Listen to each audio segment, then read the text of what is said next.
Ito ang kabayaran sa utang na loob mo, Solen. Akuin mo ang lahat.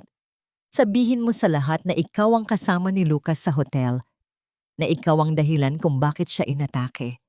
Protektahan mo ang pangalan ng anak ko at ang kinabukasan ni Vanessa.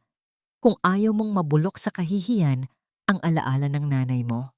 Ang boses ni Doña Imelda ay parang talim ng labaha na humihiwa sa malamig na hangin ng pasilyo ng ospital. Walang bakas ng awa, walang bahid ng pagsisisi. Ang tanging naroroon ay ang nanunuot na amoy ng disinfectant at ang malupit na katotohanang katatapos lang bumagsak sa balikat ni Solen. Sa mga kamay ni Solen, mahigpit niyang tinitipon ang telang puti ng kanyang gown. Isang gabi niyang pinagpuyatan ang pagkabit ng mga huling perlas sa laylayan nito.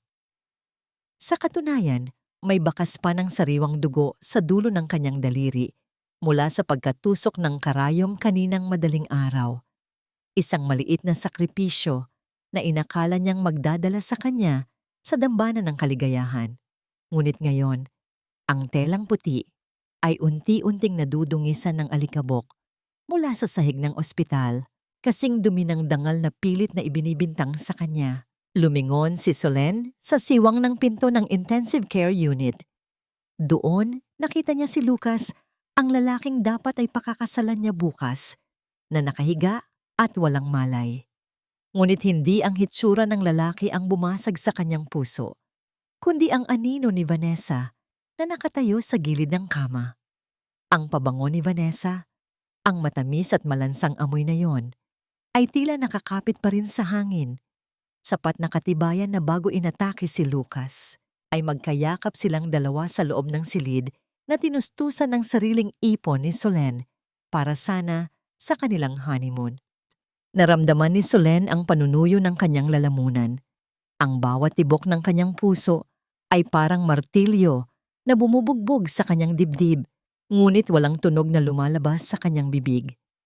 Ang kanyang mga tuhod ay tila naging tubig, nanginginig, nagbabadyang bumigay sa bigat ng kawalan ng katarungan. Ang bawat hininga niya ay may lasa ng abo.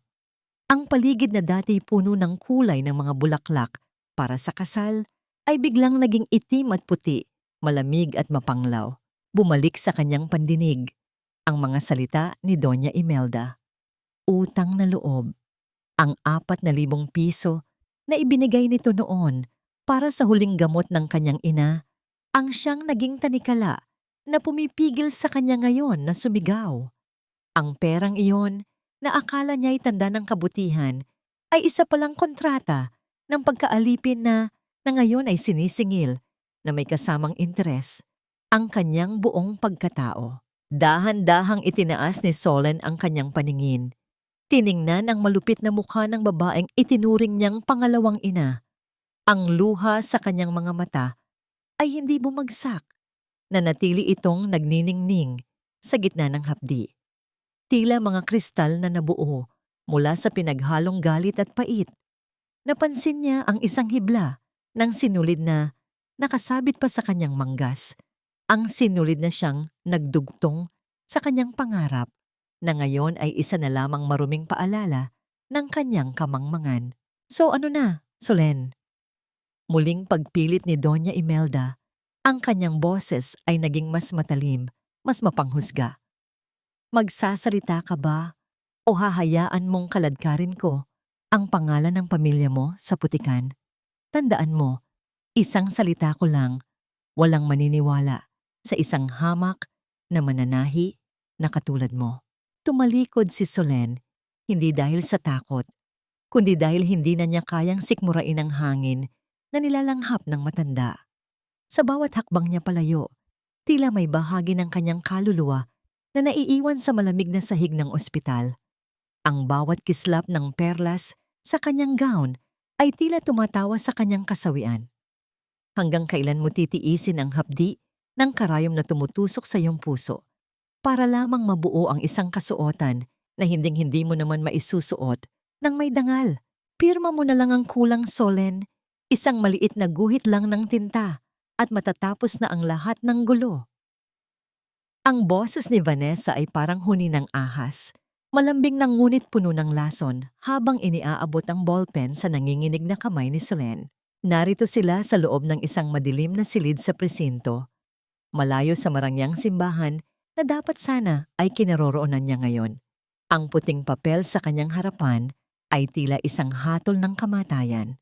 Nakasaad doon ang kasinungalingang binuo ni Doña Imelda na si Solen ang nagdala ng bawal na gamot sa hotel, na siya ang naging dahilan ng pagbagsak ng katawan ni Lucas dahil sa labis na pagseselos. Tumingin si Solen sa ballpen, pagkatapos ay sa mukha ni Vanessa. Ang babaeng ito, na itinuring niyang parang kapatid, ay nakasuot pa ng mamahaling alahas na regalo ni Lucas.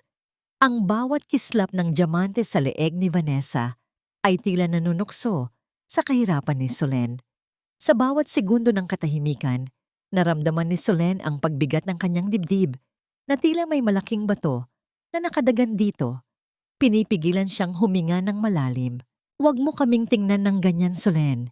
Isipin mo ang utang na loob mo sa pamilya namin.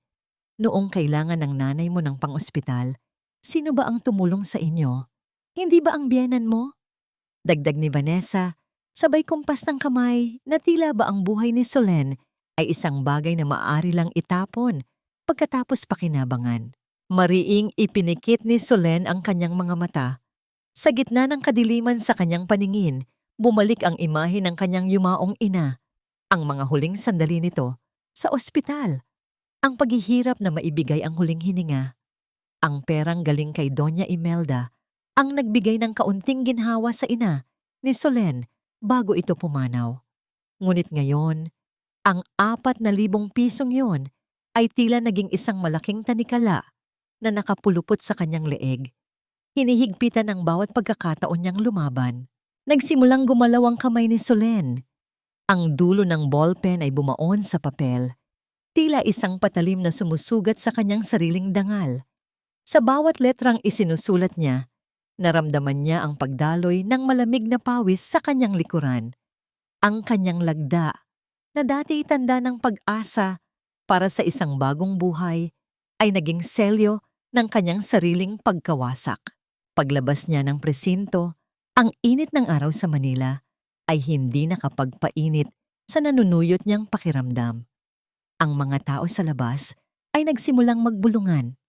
Ang balita ay mabilis na kumalat na parang apoy sa tuyong damo. Iyan ba ang mananahi na pumatay sa sariling asawa dahil sa selos? Mabuti na lang at hindi natuloy ang kasal. Napakasama palang babae niyan. Ang bawat salita ay parang latigo na humahagupit sa kanyang likuran. Bawat tingin ng mga estranghero ay tila dumudura sa kanyang pagkatao. Pagdating niya sa kanyang tinutuluyang boarding house, ang kanyang mga gamit ay nakatambak na sa labas, basang-basa ng tubig mula sa tumapong timba sa gilid. Ang may-ari ng bahay na dati palangiti ay nakatayo sa pinto na may krus sa dibdib. "Umalis ka na rito, Solen. Ayaw ko ng kriminal sa pamamahay ko. Nakakahiya ka? Pagkatapos kang tulungan ng mga Salvador, ganyan ang isusukli mo?" Wala nang luhang lumabas sa mga mata ni Solen. Tuyot na ang kanyang balon ng pighati. Kinuha niya ang kanyang lumang sewing kit, ang tanging bagay na hindi nabasa at tanging alaala ng kanyang ina. Niyakap niya ito ng mahigpit habang naglalakad siya sa gilid ng kalsada, walang tiyak na patutunguhan. Ang ingay ng mga sasakyan at ang usok ng lungsod ay tila naging isang malupit na oyayi para sa kanyang kaluluwa. Huminto ang isang itim na sasakyan ilang metro mula sa kanya. Ang salamin nito ay dahan-dahang bumaba, ngunit ang tanging nakita ni Solen ay ang anino ng isang lalaki sa loob. Hindi niya alam kung kaibigan ba ito o kaaway na handang tapusin ang natitira niyang buhay. Ang hangin ay biglang lumamig at ang langit ay nagsimulang magdilim. Tila nakikiramay sa isang babaeng nawalan na ng lahat, maliban sa kanyang hininga. Saan pa kaya hahantong ang isang pusong itinapon na sa putikan ng sarili niyang mga pangarap? Ang bawat lumang gamit ni nanay ay may amoy ng nakaraan. Pero bakit ang amoy na naiiwan sa bote ng gamot na ito ay lasa ng kataksilan? Nakaupo si Solen sa isang madilim na sulok ng isang maliit at abandonadong silid na pansamantala niyang tinutuluyan. Sa kanyang harapan ay ang luma at kupas na kahon na naglalaman ng mga huling alaala ng kanyang ina. Ang bawat hawak niya sa mga damit ni nanay ay parang pagyakap sa isang multo. Malamig, masakit, ngunit puno ng pangungulila. Sa gitna ng mga tumpok ng tela, naramdaman ng kanyang daliri ang isang matigas at maliit na bagay. Isang bote ng gamot. Wala itong label. Wala itong pangalan ng doktor. Ngunit malinaw sa gunita ni Solen na ito ang gamot na ipinipilit ni Doña Imelda na inumin ng kanyang ina bago ito bawian ng buhay. Binuksan niya ang takip at ang tunog ng pagkakalaglag ng ilang butil ng pulbos sa sahig ay tila isang bulong mula sa kabilang buhay.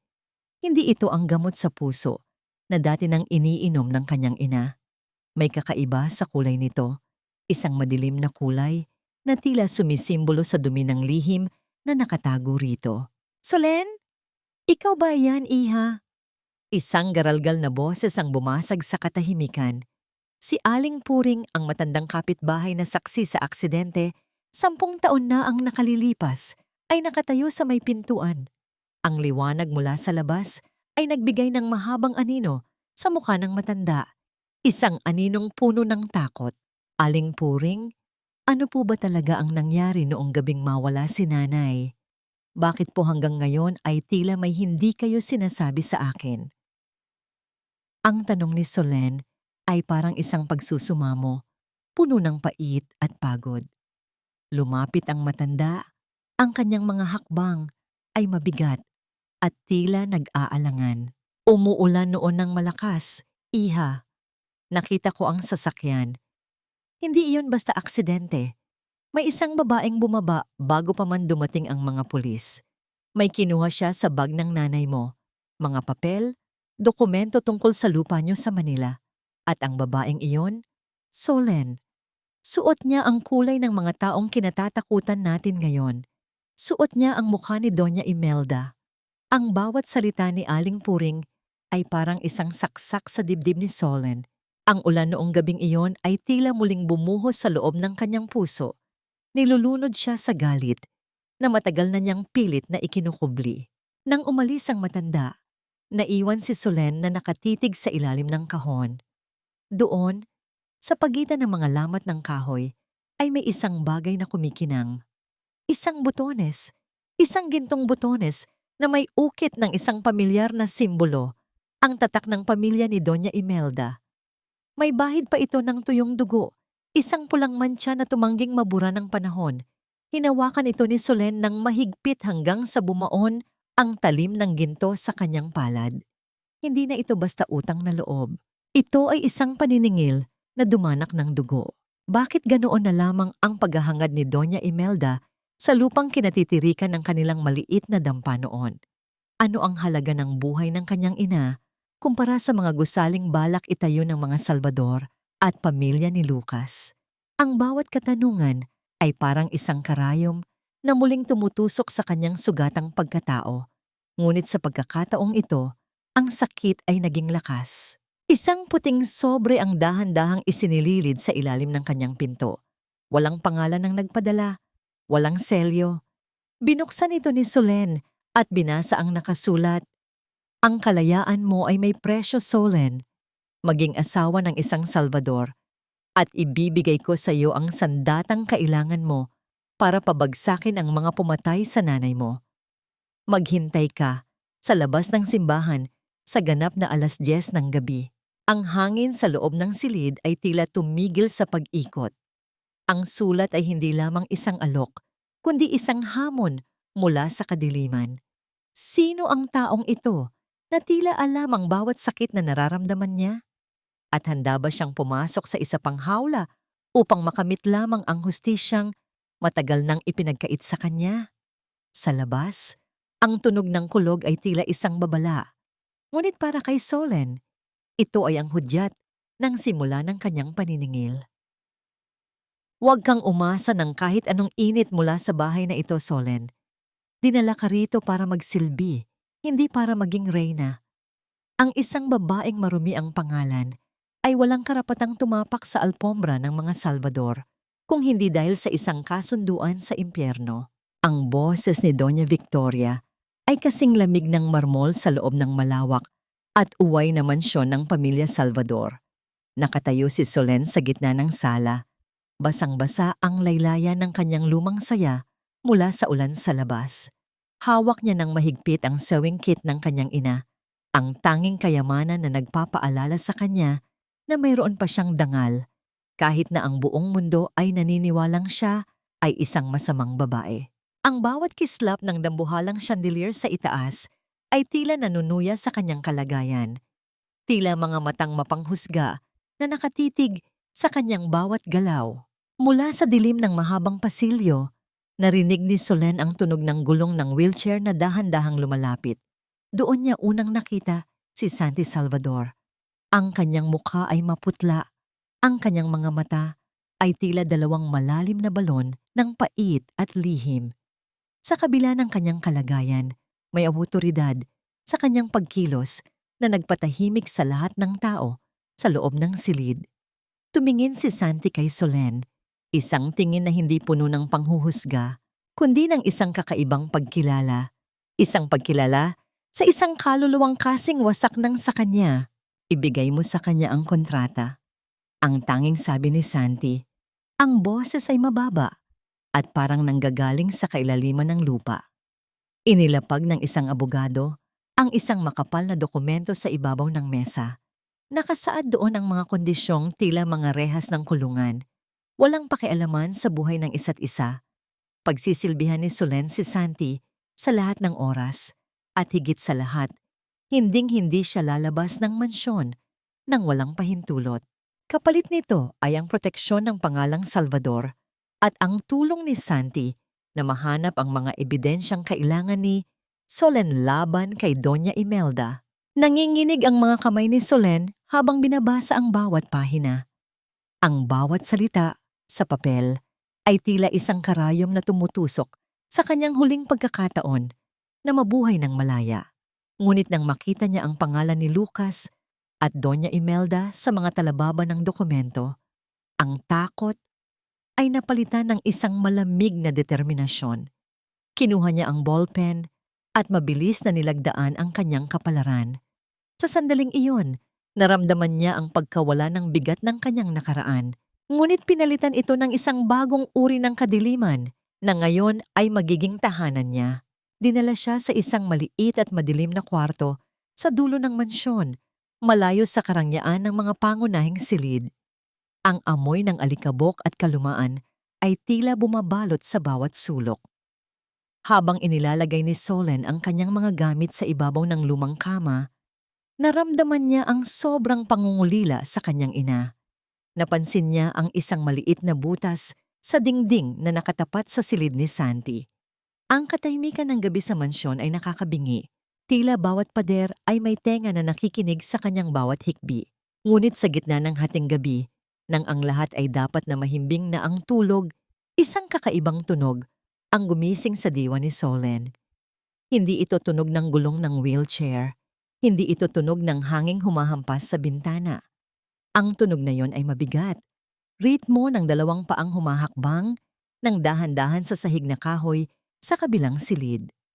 Ang bawat paglapat ng paa sa sahig ay tila isang pintig ng misteryo na bumabalot kay Santi Salvador. Bakit pinili ng isang lalaking tila tinalikuran na ng mundo ang isang babaeng katulad niya na baon sa putik ng kahihiyan? At sino ba talaga si Santi Salvador kapag wala na ang mga matang nakatingin at ang liwanag ng araw ay napalitan na ng anino ng gabi? Ang bawat hakbang sa kabilang silid ay tila isang tanong na walang kasagutan, na nag-iiwan kay Solen na dilat ang mga mata sa gitna ng dilim, naghihintay sa susunod na paghampas ng tadhana. Huwag kang tumayo riyan na parang estatwa, Solen. Ang mga damit na yan ay hindi lalabas sa sarili nila. Simulan mo na ang pagkuskos dahil bawal ang tamad sa pamamahay na ito. Ang tinig ni Doña Victoria ay tila hagupit ng latigo sa gitna ng sikat ng araw. Sa harapan ni Solen ay ang naglalakihang mga basket ng maruruming uniporme ng mga hardinero at katulong. Bilang asawa ng anak ng pamilya, ang utos na ito ay isang malinaw na paglapastangan sa kanyang dangal, isang sadyang pagpapakita na ang turing sa kanya ay mas mababa pa sa pinakamababang tauhan sa mansyon. Ang bawat salita ng matanda ay may kasamang matalas na tingin. Tila sinusukat kung kailan bibigay ang pasensya ni Solen. Lumuhod si Solen sa harap ng malaking planggana. Ang bawat lubog ng kanyang mga kamay sa malamig na tubig ay nagbibigay ng hapdi sa kanyang mga daliri na dati sanay lamang sa paghawak ng malambot na seda at manipis na karayom. Ang matapang na amoy ng sabon ay nanunuot sa kanyang ilong, habang ang init ng araw ay tila sumisilay sa kanyang likuran. Sa kabila ng pagod, na natiling tikom ang kanyang bibig. Ang bawat kuskus niya sa magaspang na tela ay tila isang paraan ng paglalabas ng galit na hindi niya maibulala sa salita. Sa gitna ng kanyang pagtatrabaho, isang anino ang humarang sa sikat ng araw. Nang mag-angat siya ng tingin, nakita niya si Vanessa na nakatayo. May hawak na baso ng malamig na juice at nakasuot ng sunglasses. Ang kanyang tawa ay kasing pait ng apdo. Oh, look at you, Solen. From bride-to-be to a laundry girl. Bagay na bagay sa iyo ang posisyong yan, sa ilalim, kung saan ka talaga nararapat. Akala mo ba ang pagpapakasal sa isang baldado ay magliligtas sa iyo? Hindi sumagot si Solen. Itinuloy niya ang kanyang ginagawa, hanggang sa ang kanyang mga kuko ay magsimulang maging maputla at ang kanyang balat ay mangulubot dahil sa tubig at kemikal. Ang panunuya ni Vanessa ay nagpatuloy. Bawat salita ay tila pagdura sa sugatang puso ni Solen. Ngunit sa itaas, sa balkonahe ng mansyon, nakita ni Solen ang anino ni Santi. Nakaupo ito sa kanyang wheelchair, walang kibo, parang isang estatwa na nakatingin sa malayo. Hindi niya alam kung nakikita ba siya nito o kung may pakialam ba ito sa kanyang pinagdadaanan. Nang sumapit ang gabi, ang tanging pagkain na iniwan para sa kanya sa kusina ay isang piraso ng matigas na tinapay at isang baso ng tubig na tila kanina pa nakatirik doon. Ang kanyang tiyan ay kumakalam sa gutom, ngunit mas masakit ang nararamdaman niyang pangungulila at pagod. Umupo siya sa gilid ng kanyang kama, kinuha ang isang piraso ng tela mula sa kanyang sewing kit at sa gitna ng panghihina, dahan-dahan siyang nagborda ng isang maliit na rosas sa laylayan ng kanyang lumang saya. Ito na lamang ang tanging paraan niya upang maramdaman na mayroon pa siyang kontrol sa kanyang buhay. Ang lumikha ng kagandahan sa gitna ng kapangitan ng kanyang paligid. Dinala siya ng kanyang mga paa sa silid ni Santi upang ihatid ang gatas nito bago matulog. Ang silid ay madilim, ang tanging liwanag ay galing sa isang maliit na lamp sa tabi ng kama. Akala ni Solen ay tulog na si Santi, kaya dahan-dahan niyang inilapag ang baso. Ngunit sa hindi inaasahang pagkakataon, napansin niya ang isang makapal na folder na nakabukas sa ibabaw ng mesa. Ang bawat hibla ng buhok sa balat ni Solen ay tila tumayo nang mabasa niya ang pangalang nakasulat sa unang pahina ng dokumento sa malalaking titik. Lucas Morales. Sa ilalim nito ay may mga litrato ng hotel noong gabing mangyari ang aksidente at mga dokumentong tila mga ulat ng isang investigador. Ang kanyang paghinga ay biglang bumilis, ang bawat pintig ng kanyang puso ay tila nakikipagkarera sa katahimikan ng silid.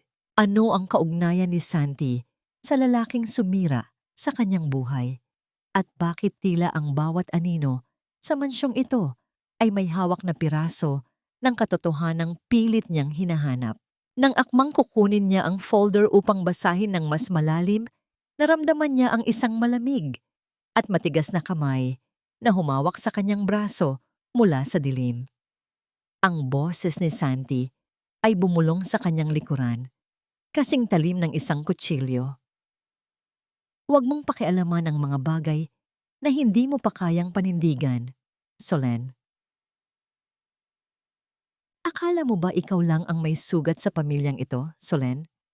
Pareho tayong nakakulong sa mga rehas na ginto at pareho tayong hinihintay na mamatay sa dilim ng mansyong ito. Ang mga salitang iyon ay hindi nanggaling sa isang taong nanghihina. Nanatiling nakapako ang paningin ni Solen sa mga paa ni Santi. Ang mga paang dapat ay walang buhay. Ang mga paang dapat ay nakadepende sa gulong ng wheelchair ay ngayon ay matatag na nakatapak sa malamig na sahig. Ang planggana ng maligamgam na tubig na dala ni Solen ay nahulog at ang tubig ay dahan-dahang kumalat sa sahig. Tila isang luhang umaapaw na hindi na kayang pigilin. Ang tunog ng pagbagsak ng metal sa sahig ay tila isang malakas na hudyat ng pagtatapos ng isang mahabang panlilinlang. Hinarap siya ni Santi. Wala na ang mapait na ngiti. Wala na ang malamig na tingin ng isang baldado. Ang naroon ay ang mga mata ng isang mandirigmang matagal nang nagkukubli sa anino. Ang liwanag ng buwan na dumadaan sa bintana ay nagbigay ng hugis sa kanyang matikas na tindig. Isang imahe na malayong malayo sa lalaking kinatatakutan at kinakaawaan ng lahat sa loob ng mansyon. Bakit? Ang tanging salitang lumabas sa nangangatog na labi ni Solen. Bakit kailangang magpanggap, Santi? Bakit kailangang hayaan mong tapakan kanila? Hayaan mong saktan ako ng Doña Victoria? Isang hakbang ang ginawa ni Santi papalapit sa kanya. Ang bawat paglapat ng kanyang paa sa basang tahig ay tila isang patunay ng kanyang lihim na kapangyarihan. Dahil sa pamilyang ito, ang kahinaan ay ang tanging proteksyon. Kung alam nilang kaya kong lumaban, matagal na akong wala sa mundong ito, Solen. Katulad ng ginawa nila sa aking ama at katulad ng gagawin nila sa iyo kung hindi ka matututong maging matalino. Dahan-dahang inabot ni Santi ang kamay ni Solen.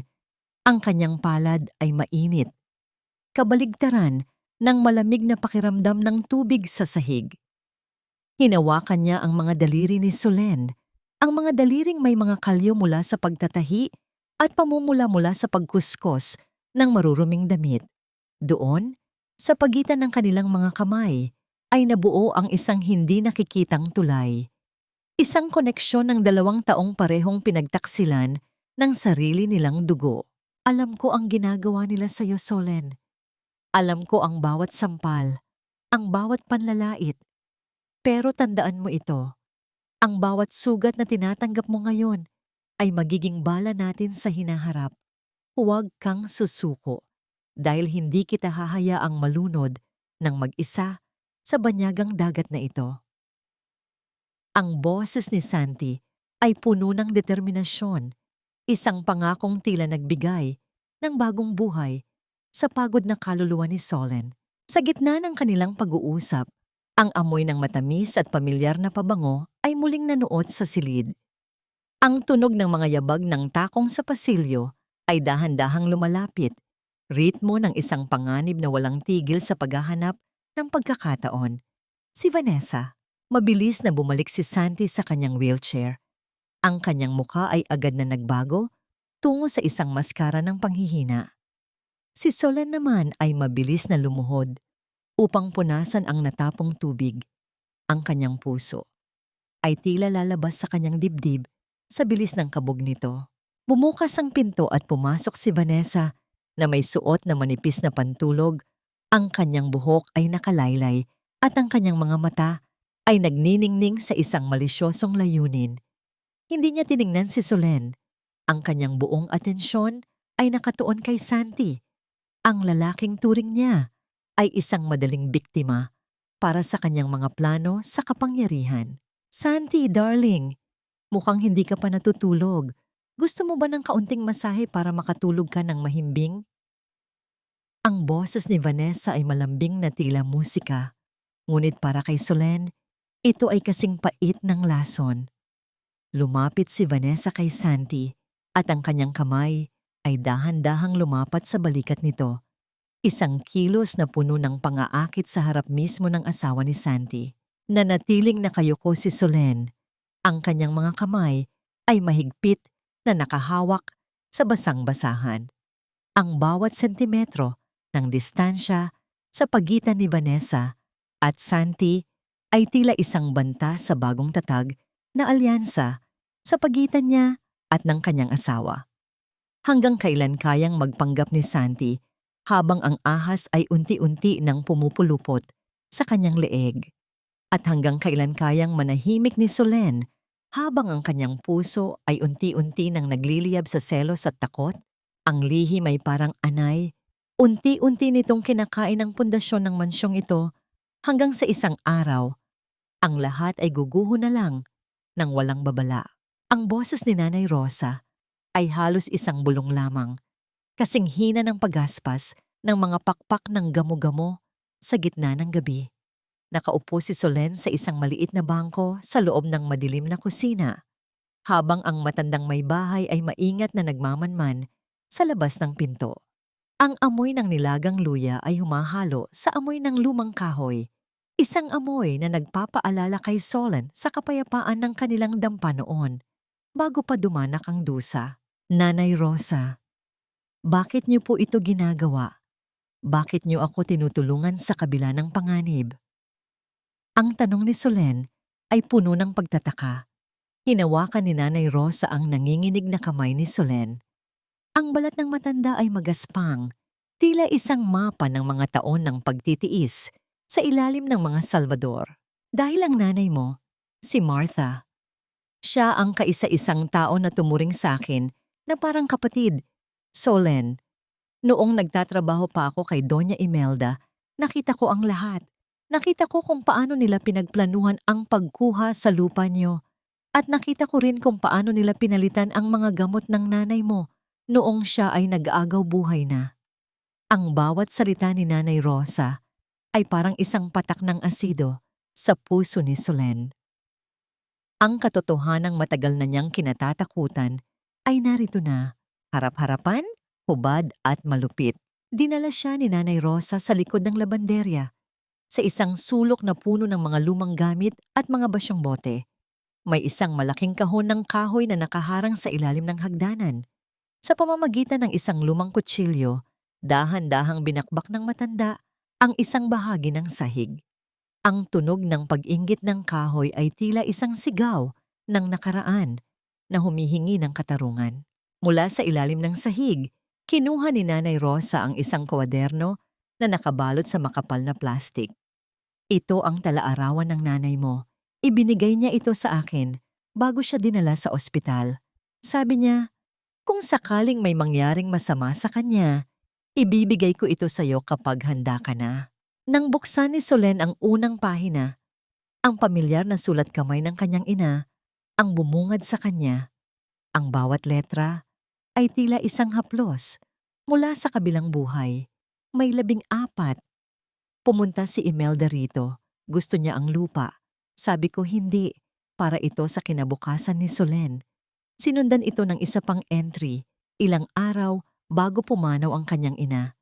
Bakit parang lalong bumibigat ang dibdib ko pagkatapos uminom ng gamot na galing kay Imelda? May kakaibang lasa ang tubig, parang bakal na kinakalawang. Nanginig ang buong katawan ni Solen. Ang bawat patak ng kanyang luha ay bumagsak sa papel. Nababasa ang mga letrang naging huling hiling ng kanyang ina. Hindi lang aksidente ang nangyari. Pinatay nila ang kanyang ina sa dahan-dahang paraan, isang tusok ng lason sa bawat araw, para lamang sa isang pirasong lupa na magpapayaman sa kanila. Sa gitna ng kanyang paghihinagpis, isang malakas na tunog ng pagbukas ng pinto ang narinig nila. Ang liwanag ng flashlight ay tumama sa mukha ni Solen, dahilan upang siya ay mapapikit. Ang anino ni Vanessa ay nakatayo sa may bukana. Ang kanyang mukha ay puno ng pagkagulat na agad na palitan ng isang mapanganib na ngiti. Anong ginagawa niyo rito? At ano ang hawak mong basura, Solen? Ang boses ni Vanessa ay matinis, puno ng suspisya. Mabilis na isiniksik ni Solen ang kwaderno sa kanyang likuran, ngunit huli na. Napansin ni Vanessa ang isang maliit na bote ng gamot na nalaglag mula sa bulsa ni Solen. Ang boteng walang label na nakuha niya mula sa mga gamit ng kanyang ina. Lumapit si Vanessa. Ang bawat hakbang ng kanyang sapatos ay tila isang pintig ng paparating na unos. Yumuko siya at pinulot ang bote. Ang kanyang mga mata ay nanlaki nang makita ang kakaibang kulay ng pulbos sa loob. Isang bahid ng takot ang dumaan sa kanyang mukha.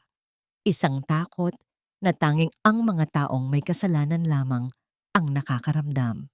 Saan mo nakuha ito? Ninakaw mo ba ito sa gamit ni Doña Imelda?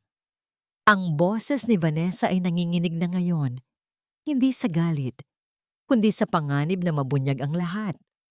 Bigla niyang sinunggaban ang buhok ni Solen, pinipilit na kunin ang anumang itinatago nito sa likod. Sa dilim ng labanderya, ang dalawang babae ay nagpambuno. Isang labanan para sa isang lihim na maaring pumatay sa kanilang lahat. Ngunit sa gitna ng kaguluhan, isang malamig na tinig ang narinig mula sa likuran nila. Isang tinig na nagpapatigil sa bawat tibok ng puso. Bitawan mo siya, Vanessa. O gusto mong ako ang mismong magsabi kay Doña Victoria kung ano ang ginagawa mo sa aking asawa sa gitna ng gabi? Si Santi, nakaupo siya sa kanyang wheelchair, ngunit ang kanyang mga mata ay kasing talim ng kidlat sa gitna ng bagyo. Ang bawat tahi ng sinulid ay parang isang panata, isang pangako na ang bawat patak ng luha ay magiging butil ng katarungan sa dulo ng ating paghihirap. Sa loob ng silid ni Santi, ang tanging maririnig ay ang banayad na paghinga ng gabi at ang marahang kalansing ng mga pahina ng libro. Malayo sa malupit na tingin ni Doña Victoria at sa mapanganib na ngiti ni Vanessa, nakahanap si Solen ng isang maliit na santuwaryo. Ang dilim ay hindi na nakakatakot. Tila ito ay naging isang kumot na bumabalot sa kanila, nagtatago sa dalawang kaluluwang balot ng sugat. Inilapag ni Solen ang talaarawan ng kanyang ina sa kandungan ni Santi. Ang kanyang mga kamay ay nanginginig pa rin mula sa nangyaring engkwentro sa labanderya. Pinatay nila si nanay para lang sa isang pirasong lupa, Santi. At ang akala ko ay utang na loob, iyon pala ay ang kabayaran sa kanyang buhay. Ang boses ni Solen ay basag, tila isang marupok na kristal na malapit ng madurog. Hinarap siya ni Santi. Ang kanyang mga mata ay nagnining-nining sa ilalim ng liwanag ng isang maliit na lampara. Hindi sapat ang luha para mabura ang ginawa nila. Solen, ang kailangan mo ay kapangyarihan, ang mga Salvador at ang mga Morales. Hindi sila natatakot sa emosyon, natatakot sila sa katotohanang nakasulat sa mga numero at dokumento. Sa mga sumunod na gabi, ang silid ni Santi ay naging isang paaralan ng digmaan. Habang ang buong mansyon ay nahihimbing, tinuturuan ni Santi si Solen kung paano magbasa ng mga ulat ng bangko at mga kontrata ng ari-arian. Ang bawat salita ni Santi ay tila isang bagong karayom na ibinibigay niya kay Solen, hindi para manahin ng tela, kundi para itahi ang bitag na papasok sa kanilang mga kaaway. Tingnan mo ito, turo ni Santi sa isang dokumento. Dito nila itinatago ang mga nakaw na yaman mula sa lupa niyo. Kapag nakuha natin ang orihinal na titulo, wala nang magagawa si Doña Imelda. Isang gabi, sa gitna ng kanilang pag-aaral, nakaramdam si Santi ng matinding pagod. Ang pagpapanggap na baldado sa harap ng lahat ay dahan-dahang kumakain sa kanyang lakas. Napasandal siya sa balikat ni Solen. Ang kanyang ulo ay dahan-dahang bumagsak sa balikat ng babae. Tumigil ang kamay ni Solen sa paghawak ng panulat. Naramdaman niya ang init ng hininga ni Santi sa kanyang leeg. Isang pakiramdam na nagpabilis sa tibok ng kanyang puso sa paraang hindi niya maipaliwanag. Hindi gumalaw si Solen. Ipinagpatuloy niya ang kanyang ginagawa. Ang kanyang mga daliri ay dahan-dahang humawak sa isang punit na bahagi ng barong ni Santi para tahiin ito habang nakasandal ang lalaki sa kanya. Ang katahimikan ay naging kasing tamis ng isang panaginip. Sa sandaling iyon, hindi sila ang kriminal at ang baldado. Sila ay dalawang tao lamang na nahanap ang isa't isa sa gitna ng kawalan. Pangako, Santi! Bulong ni Solen habang ang kanyang labi ay halos sumayad sa buhok ng lalaki. Hindi ko hahayaang masayang Ang bawat sakripisyo mo, ibabalik natin ang lahat ng nawala sa atin. Ngunit sa labas ng silid, sa dilim ng pasilyo, may isang matang nakamasid. Si Vanessa. Hindi siya sumuko ng gabing iyon sa labanderya. Gamit ang isang duplicate na susi, dahan-dahan siyang pumasok sa silid ni Solen habang ang dalawa ay abala sa itaas. Hinalughog ni Vanessa ang bawat sulok hanggang sa matagpuan niya ang isang maliit na butas sa ilalim ng unan. Doon, nakatago ang bote ng gamot na walang label. Ang huling piraso ng ebidensya na hawak ni Solen. Isang mapanganib na kislap ang lumitaw sa mga mata ni Vanessa. Itinaas niya ang bote sa tapat ng liwanag ng buwan at ang kulay ng pulbo sa loob ay tila sumigaw ng kamatayan. Akala mo ba ay makakatakas ka, Solen? Bulong ni Vanessa sa hangin. Kung gusto mong maglaro ng apoy, sisiguraduhin kong ikaw ang unang matutupok. Ang tunog ng pagtikom ng bote ay tila isang huling hudyat. Ang digmaan ay hindi na lamang nakatago sa mga anino. Ito ay handa ng sumabog at ang unang biktima ay maaaring ang puso ni Solen na nagsisimula pa lamang muling tumibok.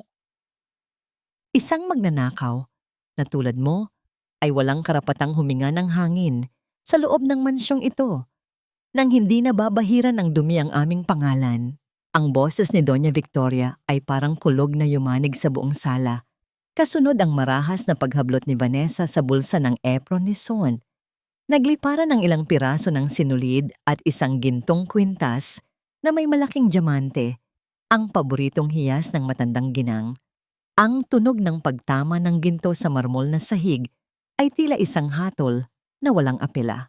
Napatigil si Solen sa kanyang ginagawa. Hawak pa niya ang isang baso na kinalalagyan ng mga sariwang rosas na balak sana niyang ilagay sa silid ni Santi bilang pasasalamat. Ngunit ang baso ay dahan-dahang nadulas sa kanyang nanginginig na mga kamay. Hindi ito naglabas ng anumang onomatopeya, kundi isang serye ng pagbasag na tila sumasalamin sa kanyang nadudurog na pag-asa. Ang tubig mula sa baso ay kumalat sa kanyang paanan, kasama ang mga talulot ng rosas na tila mga patak ng dugo sa puting sahig. Hindi ko po ninakaw iyan. Hindi ko alam kung paano napunta yan sa bulsa ko. Ang tanging naisambit ni Solen, ang kanyang boses, ay halos isang hikbi na lamang.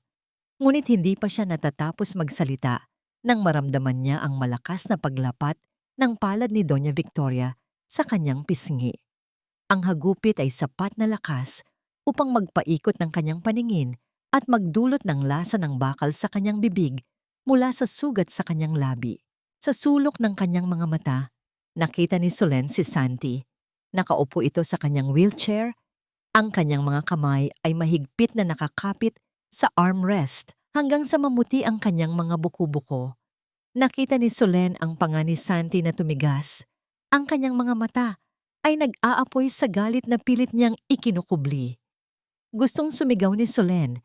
Gusto niyang sabihing, "Huwag, Santi, huwag kang tatayo." Dahil alam niyang kapag nabunyag ang sikreto nito ngayon, lahat ng kanilang pinaghirapan ay mauuwi sa wala.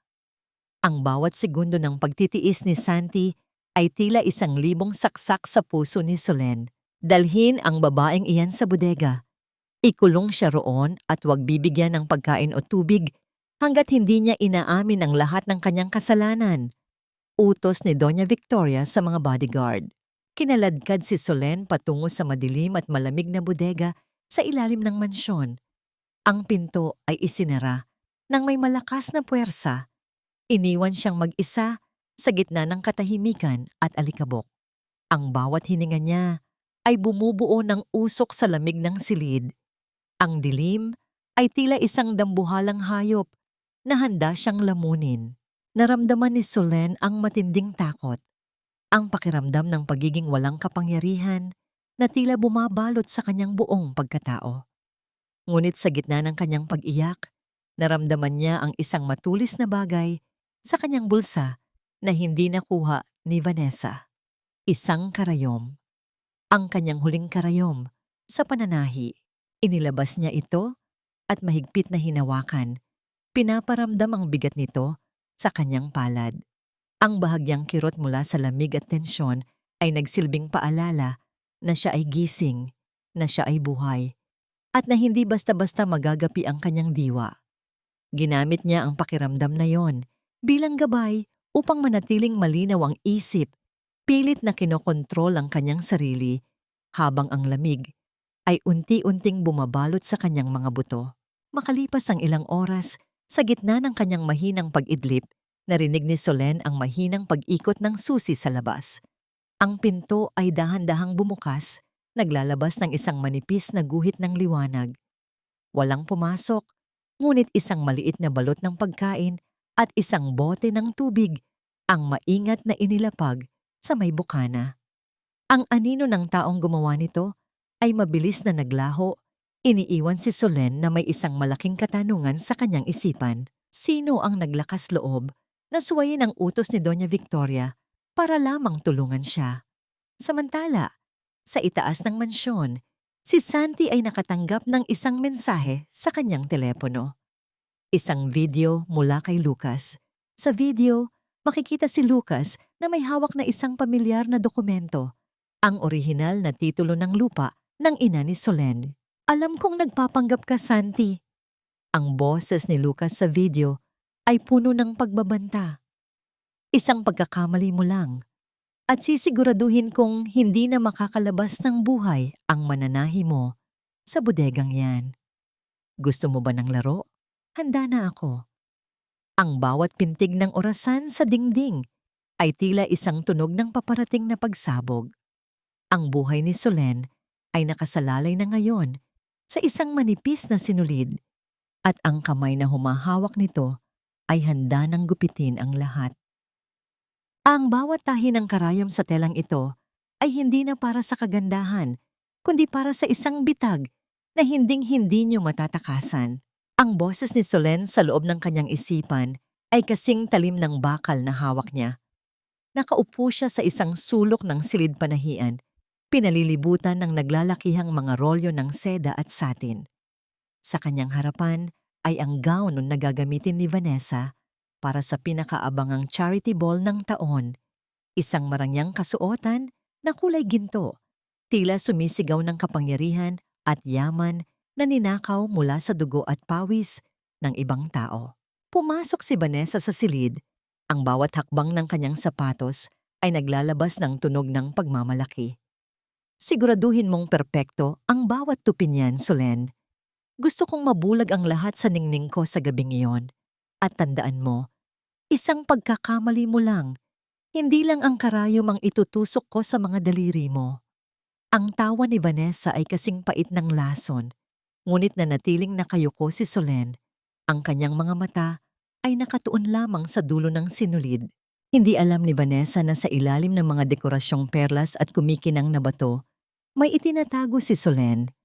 Gamit ang isang napakaliit na teknik sa pagbuburda na itinuro sa kanya ni Santi, unti-unting itinatali ni Solen ang mga serye ng numero at code ng mga bank account sa lining ng gown. Ang mga numerong ito ay ang mga nakatagong ebidensya ng ilegal na paglilipat ng pondo mula sa kumpanya ni Doña Imelda patungo sa mga personal na account ni Lucas at Vanessa. Ang bawat tusok ay isang piraso ng katotohanan.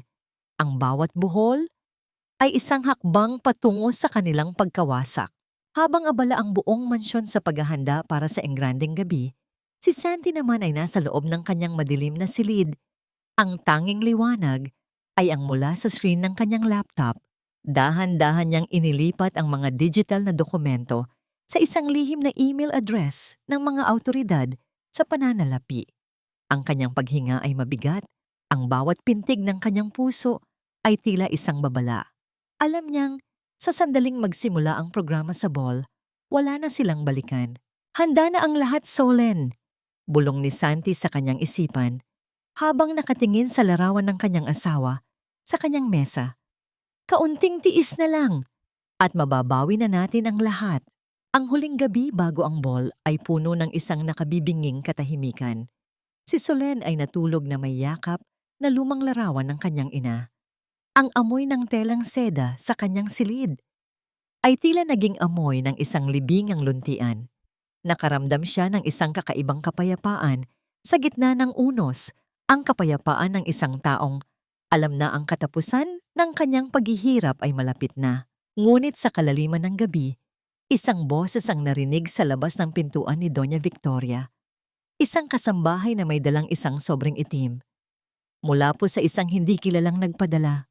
Senyora, sabi po ay mahalaga para sa kaligtasan ni Sir Santi. Dahan-dahang binuksan ni Doña Victoria ang sobre. Ang kanyang mga mata ay nanlaki habang binabasa ang liham na nagsasaad na si Solen ay unti-unti nang nilalason ng kanyang anak gamit ang mga gamot na ibinibigay nito gabi-gabi. May kasama pa itong isang maliit na bote. Ang boteng walang label na ninakaw ni Vanessa mula sa silid ni Solen. Ang ahas na ito, akala niya ay malulusutan niya ako. Ang boses ni Doña Victoria ay naging isang nanunuot na bulong ng galit. Bago pa sumapit ang bukas, sisiguraduhin kong hindi na siya sisikatan ng araw. Habang ang mansyon ay tila isang tahimik na bulkan na handang sumabog, si Solen ay nakatayo sa harap ng salamin.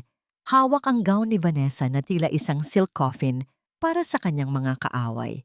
Hindi niya alam na ang bawat hakbang niya patungo sa katarungan ay binabantayan na ng mga matang handang pumatay upang manatili ang kanilang mga lihim.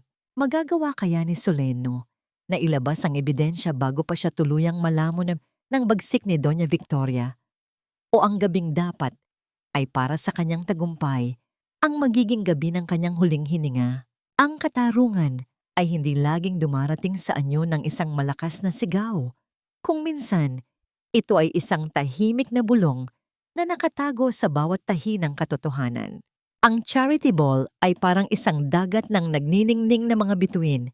Ngunit para kay Solen, ang bawat kislap ng diamante sa loob ng bulwagan ay tila mga matang nanunuya.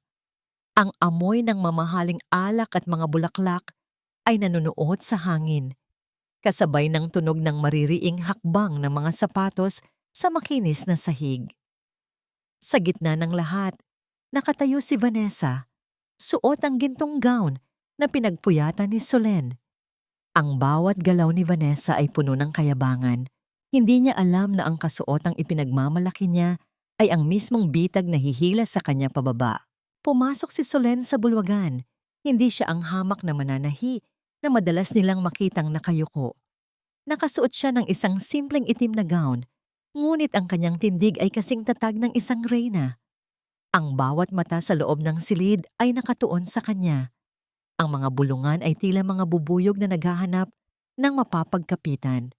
Napansin ni Solen ang matalas na tingin ni Doña Victoria mula sa malayo. Ang kamay ng matanda ay mahigpit na nakahawak sa sobrang itim na naglalaman ng kasinungalingan laban sa kanya. Anong ginagawa ng babaeng ito rito? Ang malakas na tanong ni Vanessa. Ang kanyang boses ay umalingaw-ngaw sa gitna ng musika. Guards, paalisin ang kriminal na ito. Ang kapal ng mukha mong magpakita rito pagkatapos mong pagtangkaan ang buhay ng asawa mo. Isang mabigat na katahimikan ang bumalot sa paligid. Ang mga tao ay nagsimulang lumayo kay Solen. Tila siya ay may nakakahawang sakit. Ngunit bago pa man makalapit ang mga guards, isang tunog ng pag-ikot ng gulong ang narinig. Si Santi ay dahan-dahang pumasok sa gitna ng bulwagan. Ang kanyang mukha ay seryoso at walang bahid ng sakit. Walang aalis. Ang boses ni Santi ay mahinahon, ngunit may awtoridad na nagpatahimik sa lahat. Tumingin siya kay Solen at sa isang iglap, ang lahat ay napaatras nang ang baldadong si Santi Salvador ay dahan-dahang tumayo mula sa kanyang wheelchair. Ang bawat pag-unat ng kanyang binti ay tila isang milagrong naganap sa harap ng kanilang mga mata. Ang tunog ng paglapat ng kanyang mga paa sa sahig ay tila isang hudyat ng pagbagsak ng isang maling imperyo. Hindi ako nilason ni Solen, sabi ni Santi habang naglalakad patungo sa kanyang asawa. Ang tanging lason sa pamilyang ito ay ang kasakiman niyo. Kinuha ni Solen ang mikropono mula sa podium. Tingnan niyo ang gown na suot ni Vanessa. Ang kanyang boses ay matatag, walang bakas ng takot. Sa ilalim ng bawat perlas at burda, nakatago ang mga code ng mga bank account na ginamit ni na Lucas at Vanessa upang nakawin ang pondo ng kumpanyang ito. Ang bawat tahi ay isang ebidensya ng kanilang kataksilan. Agad na namutla si Vanessa. Sinubukan niyang takpan ang kanyang gown, ngunit ang mga mata ng mga awtoridad na kanina pa nakatago sa karamihan ay nagsimula nang lumapit. Si Doña Victoria ay napasandal sa pader. Ang sobre sa kanyang kamay ay dahan-dahang nalaglag sa sahig, tila isang patay na dahon na wala ng saysay. Ngunit sa gitna ng kaguluhan, isang boses ang sumigaw mula sa likuran. Si Lucas. Ang kanyang mga mata ay nanlilisik sa galit. Ang kanyang mukha ay namumula sa huling pagkakataon ng kanyang desperasyon. Mabilis niyang binunot ang isang baril mula sa kanyang bulsa at itinutok ito ng diretso kay Solen. Ang tunog ng pagkasa ng baril ay tila isang pintig ng kamatayan na nagpapatigil sa bawat hininga sa loob ng bulwagan. Kung babagsak ako, isasama kita, Solen. Sigaw ni Lucas, ang kanyang daliri ay dahan-dahang humihigpit sa gatilyo. Naramdaman ni Solen ang paghinto ng kanyang mundo. Ang bawat sakripisyo, ang bawat pait, at ang bawat tahi ng kanyang buhay ay tila nagtatapos sa dulo ng baril na ito. Handa na ba siyang mamatay para sa katarungang matagal na niyang hinahanap? O ang pag-ibig ni Santi ang magiging huling kalasag na magliligtas sa kanya mula sa ganap na kadiliman? Ang bawat tao sa loob ng bulwagan ay napatitig.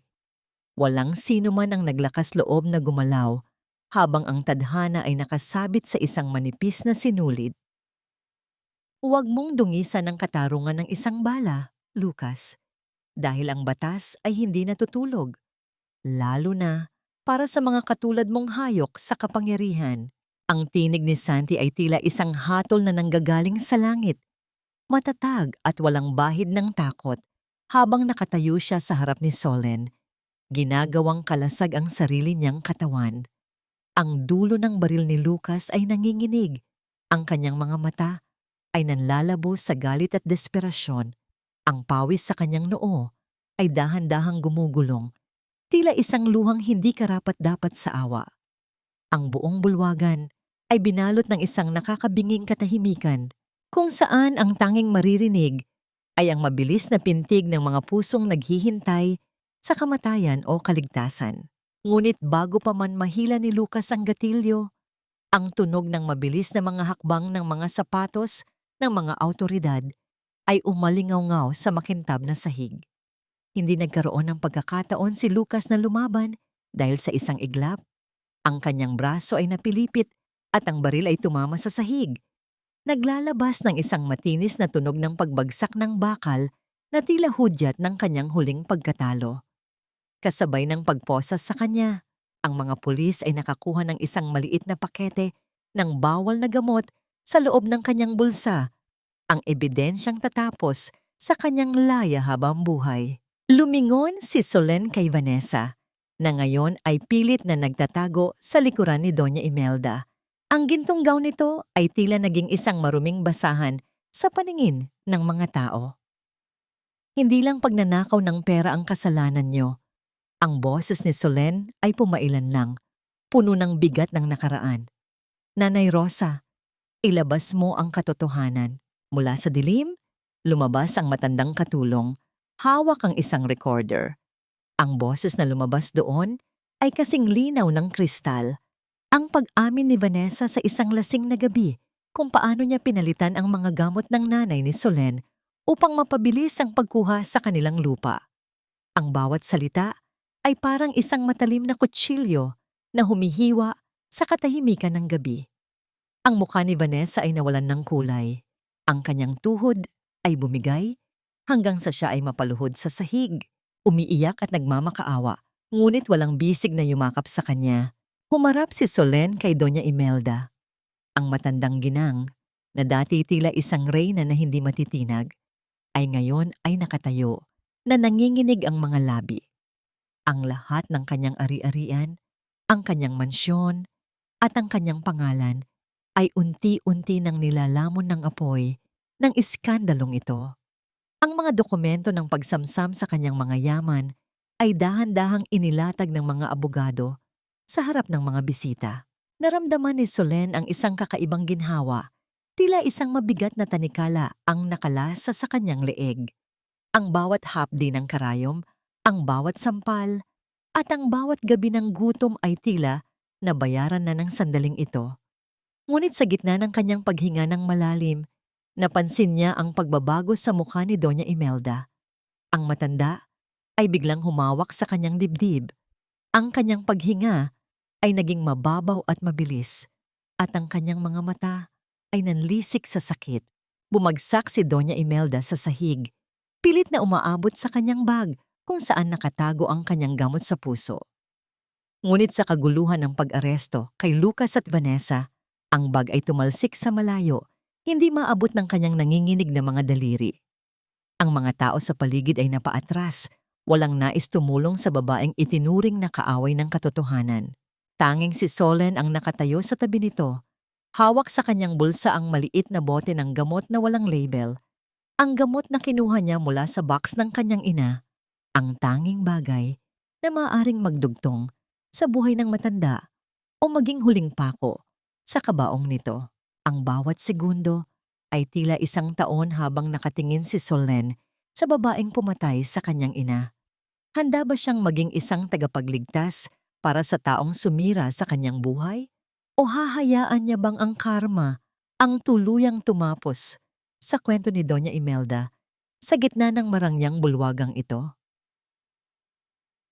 Hindi ko kayang maging katulad mong isang mamamatay tao dahil ang bawat tahi ng buhay ko ay binuo ng nanay ko sa pamamagitan ng pagmamahal, hindi ng lason at kasakiman. Ang boses ni Solen ay hindi nanginig. Habang nakatitig siya sa naghihingalong si Doña Imelda sa malamig na sahig ng bulwagan. Ang bote ng gamot sa kanyang kamay ay tila naging kasing bigat ng isang bundok. Sa loob ng ilang segundo na, tila tumagal ng ilang taon, ang bawat pasakit, ang bawat sampal, at ang bawat luhang ibinuhos niya dahil sa matandang ito ay dumaan sa kanyang isipan. Ngunit sa gitna ng unos ng kanyang galit, nanaig ang liwanag na itinanim ng kanyang ina sa kanyang puso. Dahan-dahan niyang inilabas ang gamot at maingat na ipinainom ito sa matanda. Ang tunog ng hirap na paglunok ni Doña Imelda at ang unti-unting pagbabalik ng ritmo ng kanyang paghinga ay tila isang malungkot na himig sa gitna ng katahimikan. Hindi ito gawa ng pagmamahal, kundi isang gawa ng pagpapakatao. Isang patunay na kahit gaano pa kadungis ang itapon sa kanya, ang kaluluwa ni Solen ay mananatiling malinis at hindi kailanman matutularan ang dumi ng mga Salvador at Morales. Nang dumating ang mga medik upang dalhin ang matanda sa ilalim ng kustodya ng mga pulis, tumayo si Solen ng matuwid. Ang bawat hakbang niya palayo sa bulwagang iyon ay tila pagpunit sa isang madilim na pahina ng kanyang buhay. Hawak niya sa kanyang dibdib ang mga orihinal na dokumento ng lupa sa Manila, ang lupang dinilig ng dugo at hirap ng kanyang ina. Ang amoy ng lumang papel ay tila nagdadala ng amoy ng kanyang ina, isang pamilyar na halimuyak ng kalinisan at pag-asa. Kinabukasan, sa ilalim ng nagbabadyang ulan, tumayo si Solen sa harap ng puntod ng kanyang ina. Ang katahimikan ng sementeryo ay tila isang yakap na nagpapagaan sa kanyang kalooban. Inilabas niya ang lumang kontrata ng kasal, ang papel na naging simbolo ng kanyang pagkaalipin sa pamilya Salvador. Gamit ang isang maliit na apoy, dahan-dahan niyang sinilaban ng papel. Ang tunog ng paglamon ng apoy sa hibla ng papel at ang paglipad ng mga abo sa hangin ay tila pagsasabi na wala na ang mga tanikala. Laya ka na, Nay. Laya na rin ako. Bulong ni Solen habang ang kanyang mga mata ay nagniningning sa gitna ng mga luhang hindi napighati ang dala, kundi kapayapaan. Nilingon niya si Santi na nakatayo sa malayo, malapit sa isang puno ng nara. Nakatitig ang lalaki sa kanya. Ang mga mata nito ay puno ng halo-halong emosyon, paghanga, pangungulila, at isang lihim na sakit. Alam ni Solen na tapos na ang kanilang misyon. Ang alyansang binuo sa dilim ay kailangan ng magtapos sa ilalim ng liwanag. Ang bawat tibok ng puso ni Solen para kay Santi ay tila isang karayom na muling tumutusok. Ngunit sa pagkakataong ito ay dahil sa takot na mawala ang lalaking naging tanging sandigan niya sa gitna ng giyera. Santi, ang tanging nasabi ni Soleno nang lumapit siya rito. Ngunit bago pa siya makapagsalita, inabot ni Santi ang isang maliit na kahon at isang susi. Ang utang ko sa iyo ay hindi matitumbasan ng kahit anong material na bagay, Solen. Pero ang suong may na ito ay para sa iyo. Isang lugar kung saan ang bawat tahi mo ay magmumula sa sarili mong pangarap, hindi sa utos ng iba. Ang boses ni Santi ay garalgal. Tila pinipigilan ang pagpiit ng sarili niyang damdamin. Hindi hinintay ni Santi ang sagot ni Solen. Tumalikod ang lalaki at dahan-dahang naglakad patungo sa naghihintay na sasakyan sa kalsada. Ang bawat paglayo ng sasakyan ay tila pagpunit sa isang bahagi ng puso ni Solen na nagsisimula pa lamang tumibok para sa lalaking ito. Naiwan si Solen na hawak ang susi, nakatayo sa gitna ng sementeryo habang ang ulan ay nagsisimula ng pumatak. Ang bawat patak ng tubig sa kanyang balat ay tila nagtatanong, sapat na ba ang katarungan o ang puso naman ay naiwang mag-isa sa gitna ng tagumpay? Ang tunog ng mga makina ng pananahi ay hindi na isang ingay ng pagkaalipin, kundi isang himig ng bagong buhay na aking binuo mula sa mga abo ng aking nakaraan. Ang sikat ng araw ay marahang sumisilip sa malalaking bintana ng siyong may napinangalanan ni Solen na alay kay nanay. Ang amoy ng sariwang tela at bagong pinturang pader ay humahalo sa halimuyak ng mga bulaklak na nakalagay sa bawat sulok. Ang bawat kanto ng gusaling ito ay saksi sa pagbangon ni Solen. Mula sa isang hamak na mananahi na naging biktima ng kataksilan, tungo sa isang babaeng nahanap ang kanyang tunay na lakas sa pagtulong sa iba. Lumapit ang isang batang babae na nagngangalang Maria. Ang mga mata nito ay puno ng takot at may bakas pa ng lila sa kanyang braso mula sa marahas na pagtrato ng kanyang asawa. Dahan-dahang hinawakan ni Solen ang nanginginig na kamay ni Maria. Kinuha niya ang isang karayom at isang piraso ng telang seda. Huwag kang matakot sa tusok, Maria. Ang sugat na dala nito ay panandalian lamang, ngunit ang bawat tahi mo ay bubuo ng isang bagay na mas matibay kaysa sa sakit na nararamdaman mo ngayon. Bulong ni Solen, ang boses ay puno ng init at pag-asa. Ipinatong niya ang kanyang kamay sa balikat ng dalaga, isang kilos na nagpahiwatig na sa lugar na ito, walang sino man ang may iwang mag-isa sa kanilang laban. Ito ang kanyang ginintuang sandali, ang makita ang sarili niya sa iba at maging liwanag sa kanilang kadiliman. Sa loob ng maliit na opisina ni Solen, isang lumang pahayagan ang nakapatong sa mesa.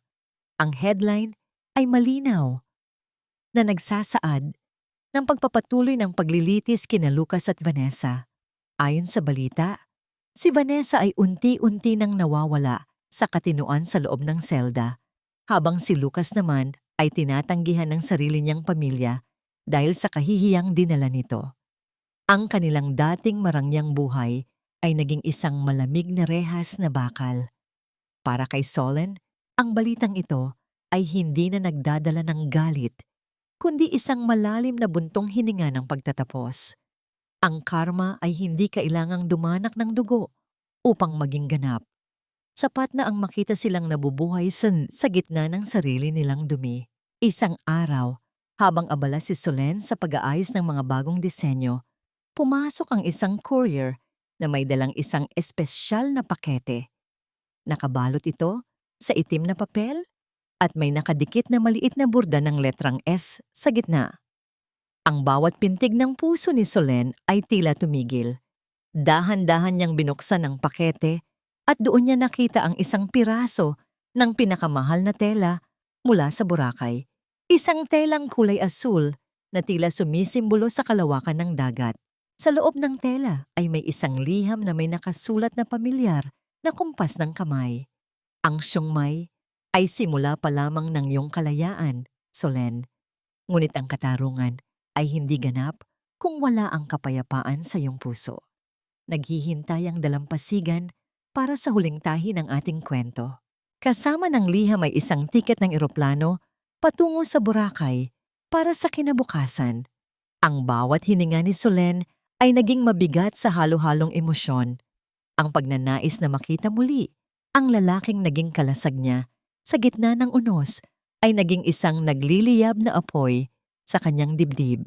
Handa na ba siyang harapin ang lalaking nagbigay sa kanya ng lahat, ngunit piniling lumayo para sa kanyang sariling katahimikan? O ang paglalakbay na ito ang magiging simula ng isang panibagong sugat na hindi na kayang itahi ng anumang karayom? Hawak ang tiket. Tumingin si Solen sa labas ng bintana habang ang araw ay dahan-dahang lumulubog. Iniiwan ang langit na puno ng mga kulay ng pag-asa at pangamba. Minsan, ang pinakamahirap na tahiin ay ang distansya sa pagitan ng dalawang pusong natuto ng matakot sa pag-ibig dahil ang bawat hakbang papalapit ay tila isang bagong tusok ng pangamba. Ang Boracay ay hindi lamang isang isla para kay Solen. Ito ay isang pangarap na dati niyang itinatago sa pinakamadilim na sulok ng kanyang sewing kit. Ang puting buhangin ay tila mga pino at kumikinang na perlas na sumasaluong sa kanyang mga paa, kasing puti ng damit na dapat sana ay isusuot niya sa dambana. Ang hampas ng alon sa pampang ay naglalabas ng isang banayad na ritmo, isang himig ng kalikasan na tila nagpapakalma sa mabilis na pintig ng kanyang puso. Wala na ang amoy ng lason at disinfectant ng ospital. Ang narito ay ang malinis at maalat na simoy ng dagat na tila naglilinis sa bawat bahid ng pait sa kanyang kaluluwa. Naglakad si Solen sa kahabaan ng dalampasigan habang ang araw ay dahan-dahang naglulubog, nag-iiwan ng mga kulay na kahel at lila sa kalawakan. Mula sa malayo nakita niya ang isang pamilyar na anino. Isang lalaking nakatayo ng matuwid, ang kanyang mga kamay ay nasa bulsa ng kanyang puting pantalon, habang ang kanyang buhok ay bahagyang ginugulo ng hangin. Wala na ang wheelchair, wala na ang maskara ng panghihina. Ang nakatayo roon ay ang lalaking nagligtas sa kanya mula sa impyerno, ang lalaking minahal niya sa gitna ng bawat tahi ng kanilang dusa. Akala ko, ay hanggang sa mga liham na lang tayo, Santi. Ang boses ni Solen ay bahagyang nanginginig nang makalapit siya rito. Humarap si Santi at ang kanyang mga mata ay nagniningning sa ilalim ng huling sinag ng araw. Isang matamis na ngiti ang sumilay sa kanyang labi. Isang ngiti na hindi nabalot ng pait o lihim. Hindi sapat ang tinta sa papel para sabihin ang lahat ng gusto kong iparamdam sa iyo, Solen. Kinailangan kong lumayo para masiguradong ang pag-ibig na iaalay ko sa iyo ay hindi na bunga ng utang na loob o ng ating mga sugat, kundi dahil ito ang tibok ng aking malayang puso. Dahan-dahang hinawakan ni Santi ang kamay ni Solen. Ang init ng palad nito ay tila isang lunas sa bawat gabing nilamig si Solen sa loob ng bodega at mansyon. Inilapit ni Santi ang kanyang mukha sa mukha ni Solen, sapat na malapit upang maramdaman nila ang hininga ng isa't isa na humahalo sa hangin ng dagat. Hindi na ito kasunduan, Solen. Wala nang kontrata, wala nang rehas. Ako si Santi at ikaw si Solen. Dalawang tao lamang na nais bumuo ng sariling kwento. Santi, I love you. Hindi dahil sa iniligtas mo ako, kundi dahil tinuruan mo akong mahalin ang sarili ko sa gitna ng pagkawasak ko. Bulong ni Solen. Isang luhang puno ng kaligayahan ang gumulong sa kanyang pisngi na agad na pinunasan ni Santi gamit ang kanyang hinlalaki. Hinila ni Santi si Solen para sa isang mahigpit na yakap. Ang bawat sentimetro ng kanilang mga katawan ay naglalabas ng init ng katapatan. Ito ang kanilang ginintuang sandali. Isang sandali kung saan ang mundo ay tila huminto sa pag-ikot at ang tanging mahalaga ay ang dalawang pusong nagtatagpo pagkatapos ng mahabang panahon ng pagtatago. Naramdaman ni Solen ang paglapat ng mga labi ni Santi sa kanyang noo, isang halik na puno ng paggalang at pangako. Naglakad sila nang magkahawak kamay sa dalampasigan, ang bawat bakas ng kanilang mga paa sa buhangin ay tila mga pirma ng isang bagong simula. Ang katahimikan sa pagitan nila ay hindi na nakakabingi, kundi puno ng mga salitang hindi na kailangang bigkasin. Sa gitna ng kanilang paglalakad, may kinuhang isang maliit na bagay si Santi mula sa kanyang bulsa. Isang bagay na hindi niya inaasahang makikita muli. Ngunit bago pa man maipakita ni Santi ang regalong iyon, isang malakas na tunog ng kampana ng simbahan ang narinig mula sa kalayuan sa kabilang bahagi ng isla. Ang tunog ay tila isang tawag, isang hudyat na may isang bagay na mahalagang magaganap na magpapabago muli sa kanilang tadhana. Ano kaya ang huling regalong inihanda ni Santi para kay Solen? At bakit tila ang bawat tunog ng kampana ay may dalang mensahe ng isang panibagong misyon na naghihintay sa kanila? Ang puting tela na dati ay nabahiran ng dugo ng kataksilan, ngayon ay muling nabuo. Hindi bilang isang buo at walang lamat na sutla, kundi bilang isang sining ng pagtatagpi-tagpi ng mga sugat ng nakaraan. Nakatayo si Solen sa harap ng salamin, sa loob ng isang maliit na kubo sa tabi ng dagat. Ang suot niyang gown ay hindi gawa sa pinakamahal na tela mula sa Europa, kundi gawa sa mga pira-pirasong sutla na itinira niya mula sa kanyang mga nakaraang gawa, pati na ang ilang bahagi ng kanyang lumang gown na binuraan niya ng mantsa at muling binurdahan ng mga puting rosas. Ang bawat tahi ay isang alaala ng kanyang pagbangon. Ito ang kanyang obra maestra, ang gown ng paghilom. Ang amoy ng mga sariwang sampagita sa kanyang buhok ay humahalo sa amoy ng alat ng dagat, isang amoy na sumisimbolo sa kalinisan ng kanyang bagong simula. Walang dambuhalang chandelier, walang mga politikong nagpaplastikan, at walang mga diamanteng sumisilaw sa mata. Ang mga panauhin ay sina Nanay Rosa, ang mga kababaihan mula sa kanyang siyongmay, at ang ilang mga mangingisda na naging kaibigan ni Santi sa isla. Ang tunog ng marahang pag-alon ng tubig sa dalampasigan ay nagsilbing musika sa kanilang paglalakad. Ang bawat hakbang ni Solen sa ibabaw ng mga talulot ng bulaklak ay tila pag-iwan sa bawat pait na naranasan niya sa kamay ng mga Salvador at Morales. Naghintay si Santi sa dulo ng isang arko na gawa sa mga driftwood at ligaw na bulaklak. Nakasuot siya ng simpleng puting barong at sa kanyang mga mata ay makikita ang isang lalaking sa wakas ay nahanap na ang kanyang tahanan. Nang magtagpo ang kanilang mga kamay, naramdaman ni Solen ang isang kuryente ng kapayapaan na dumaan sa kanyang buong katawan. Solen, dati, ang pinirmahan natin ay isang kontrata ng paghihiganti at puot. Simula ni Santi, ang kanyang boses ay bahagyang nanginginig sa lalim ng emosyon habang binibigkas ang kanyang panata. Ngunit ngayon, sa harap ng dagat at ng mga taong tunay na nagmamahal sa atin, ang tanging pirma na gusto kong iwan ay ang bawat pintig ng puso ko para sa iyo. Hindi kita kailangan dahil ako ay mahina, kundi dahil ikaw ang lakas na bumuo sa akin. I promise to be your shield, and you will always be my compass. Umiyak si Solen, hindi dahil sa sakit, kundi dahil sa labis na pasasalamat. Santi, tinahi mo ang bawat piraso ng nadurog kong puso nang hindi mo namamalayan. Sa'yo ko nahanap na ang tunay na katarungan ay hindi ang pagpaparusa sa iba, kundi ang pagpapalaya sa sarili nating mga kaluluwa. Mahal kita, noon, ngayon, at sa bawat bukas na ating bubuuin. Ang palitan ng singsing ay naging kasing payak ng kanilang pag-ibig. Ang tunog ng mga palakpakan ng mga taong nagmamahal sa kanila ay umalingaw-ngaw sa paligid, mas matamis pa sa anumang tunog ng orkestra.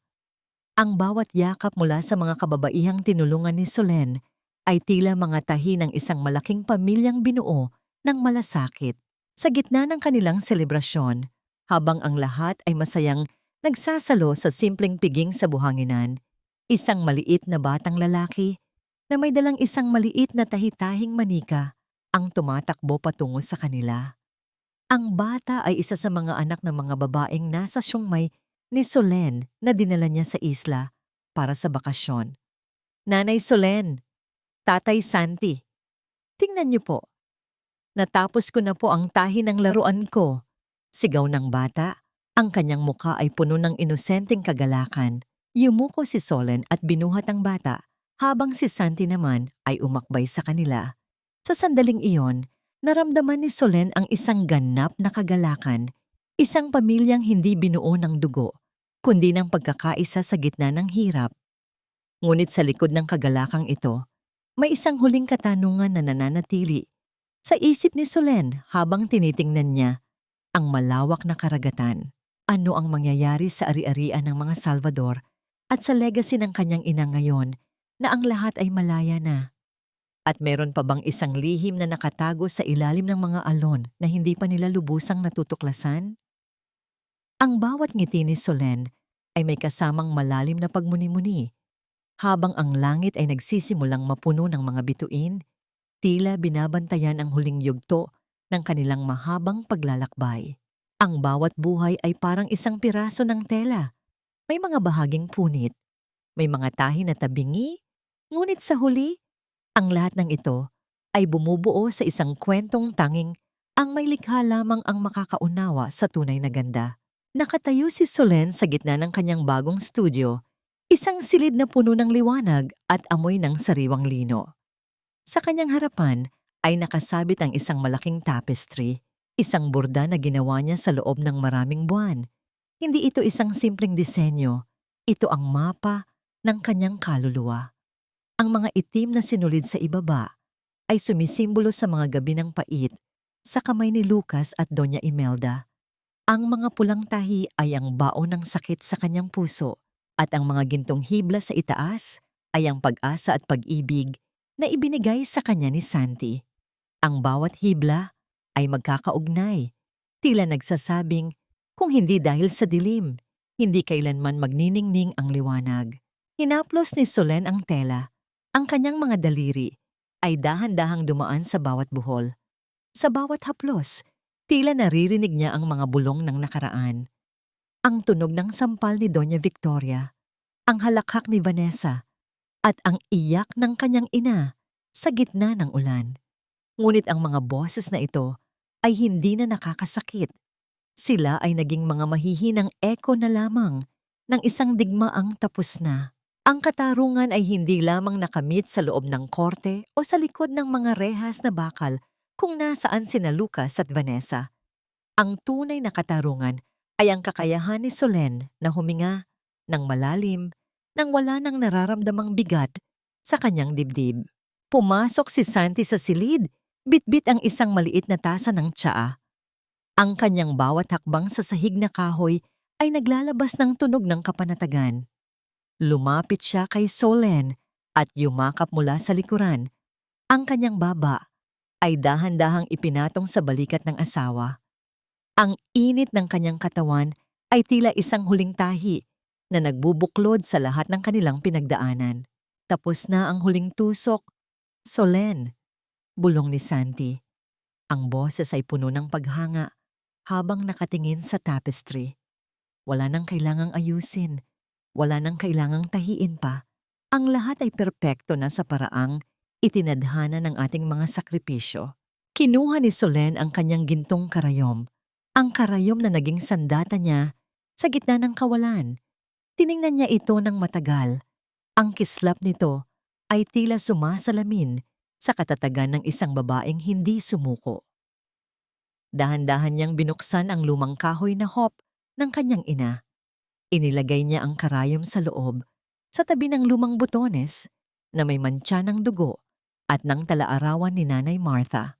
Ang tunog ng paglapat ng takip ng kahoy na kahon ay tila isang pinal na tuldok sa isang mahaba at masakit na pangungusap.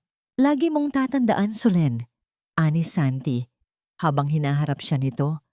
Ang isang babaeng marunong humawak ng karayom ay hindi lamang marunong manahi ng damit. Marunong din siyang magkumpuni ng isang mundong sinira ng kasamaan. Tumingin si Solen sa labas ng bintana, kung saan ang mga kababaihan sa kanyang siyongmay ay masayang nagtatrabaho, ang tunog ng kanilang mga tawa ay humahalo sa ingay ng mga makina. Nakita niya ang isang batang babae na maingat na nag-aaral manahi. Ang mga mata nito ay puno ng pangarap. Ito ang kanyang pamana, ang ipakita sa mundo na ang bawat sugat ay maaring maging isang sining at ang bawat biktima ay maaaring maging isang reyna ng kanyang sariling kapalaran. Sa huling pagkakataon, bago tuluyang isara ang pinto ng studio para sa gabi, tumingin si Solen sa malawak na kalangitan. Ang mga bituin ay tila mga kumikinang na perlas na itinahi sa itim na sutla ng gabi. Ang kapayapaan ay hindi isang destinasyon, kundi isang proseso ng pagtanggap sa bawat tusok ng tadhana. Kung ikaw ang nasa kalagayan ni Solen, hahayaan mo bang ang sakit ang gumuhit sa iyong bukas o gagamitin mo ang karayom ng katotohanan upang tahiin ang sarili mong kaligayahan? Ang hangin ng gabi ay dahan-dahang umihip, dala ang amoy ng mga bulaklak at ang katahimikan ng isang pusong sa wakas ay nahanap na ang kanyang tahanan. Ang katarungan ay hindi natatapos sa pagbagsak ng martilyo ng hukom, kundi sa unang gabi na mahimbing kang nakatulog dahil wala na ang bigat ng puot sa iyong dibdib. Lumipas ang mga taon sa siyongmay ng alay kay nanay, at ang bawat sulok nito ay naging saksi sa paghilom ng hindi lamang ni Solen, kundi ng daan-daang kababaihan na dumaan sa kanyang mga kamay.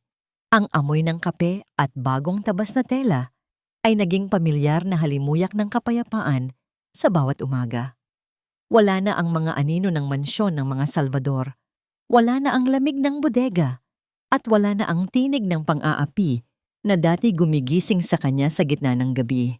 Tinanong ni Solen ang kanyang sarili habang nakatingin sa larawan ni Nanay Martha. Napatawad na ba niya ang mga sumira sa kanyang buhay?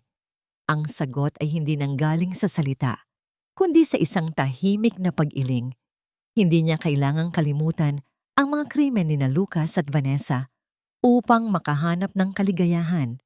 Ang pagpapatawad para kay Solen ay hindi ang pagpapalaya sa mga may sala, kundi ang pagpapalaya sa kanyang sarili mula sa laso ng paghihiganti. Sina Lucas at Vanessa ay nananatiling nakapiit sa dilim ng kanilang mga sariling pagkakamali, habang si Solen ay malayang naglalakad sa ilalim ng liwanag.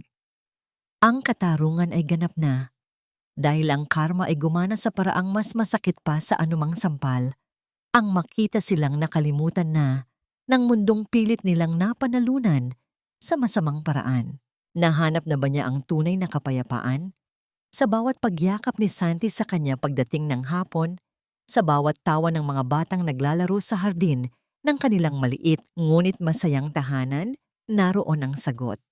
Ang kapayapaan ay hindi ang kawalan ng unos, kundi ang kakayahang manahi ng isang matibay na silungan sa gitna ng ulan. Si Santi ang naging kanyang kalasag, at siya ang naging kompas ni Santi. Ang kanilang pag-ibig ay hindi binuo ng mga mabulaklak na salita, kundi ng mga gawaing may malasakit at paggalang. Ang huling aral na nais iwan ni Solen sa bawat nakikinig sa kanyang kwento ay simple lamang. Ang isang babae ay maaring ituring na marupok na sinulid, madaling maputol at madaling madungisan.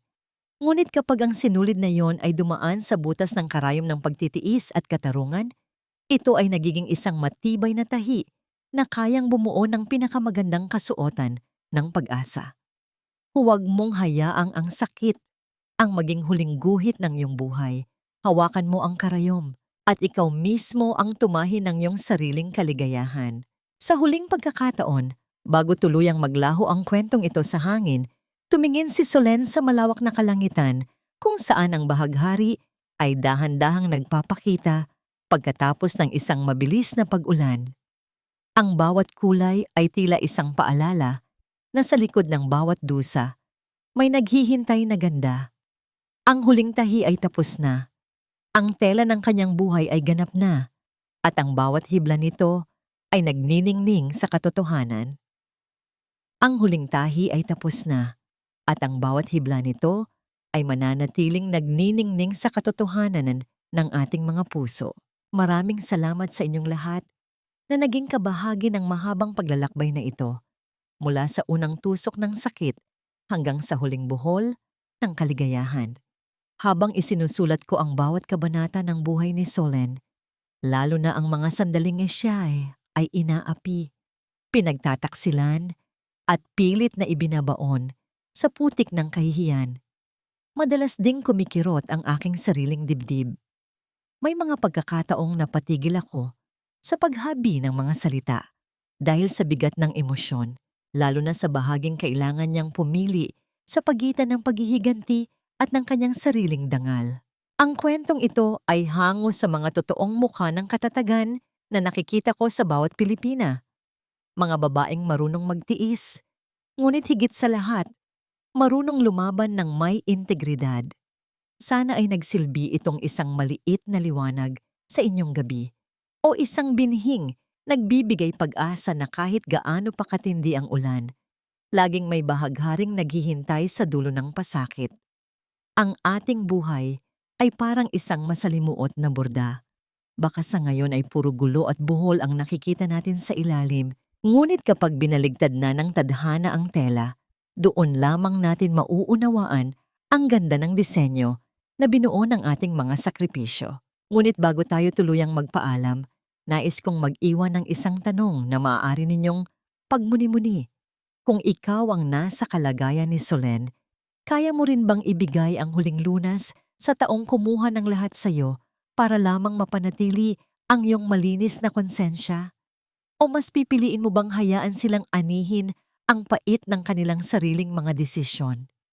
Napakahalaga para sa akin na marinig ang inyong tinig at pananaw. Kung ang kwento ni Solen at Santi ay nakapagbigay ng haplos sa inyong mga puso, sana ay mag-iwan kayo ng isang komento, i-like ang ating kwento, at ibahagi ito sa inyong mga kaibigan at mahal sa buhay. Ang inyong suporta ang nagbibigay sa amin ng lakas upang patuloy na maghabi ng mga kwentong may puso, may aral, at may katotohanan. Maraming salamat sa inyong pakikinig at pagtitiwala. Hanggang sa muli nating pagkikita sa susunod na pahina ng ating buhay. Pagpalain kayong lahat.